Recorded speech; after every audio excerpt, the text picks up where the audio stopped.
Hello sa mga magulang na nanonood sa video na ito. Ako po si Maribel Sison Dionisio, Relationship and Parenting Expert ng Love Institute.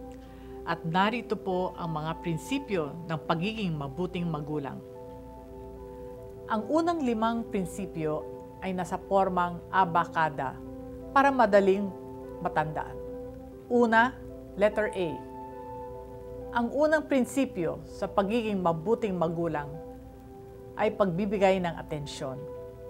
Maglaan ng oras para sa mga bata, lalo na sa unang 10 taon ng kanilang buhay.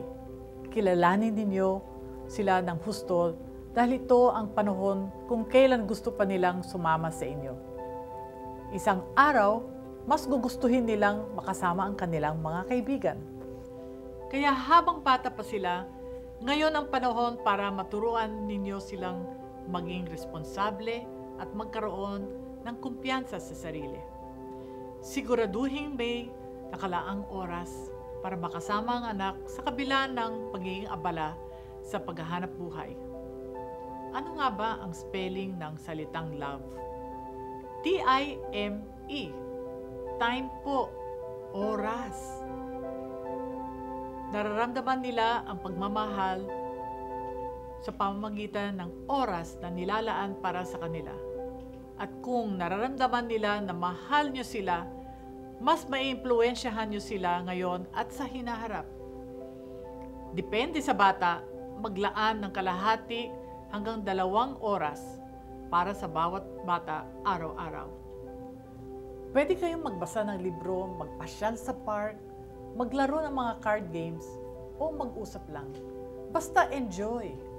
Sa mga gawaing ito, mas makikilala nyo ang inyong anak at maaaring may makita kayo sa katauhan nila na hindi mo nakita noon.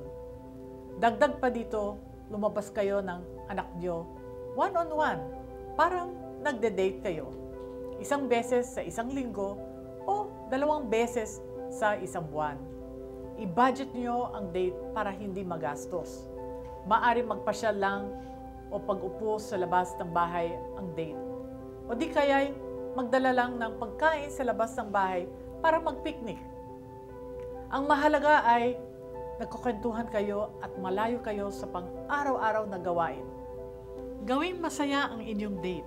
Magbiruan, makipagkwentuhan, alamin kung ano ang kanilang interes, ugali, hilig at kakayahan.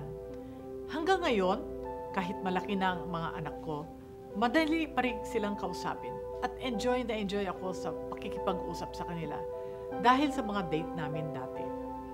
Ang unang prinsipyo sa pagiging mabuting magulang, A. Atensyon.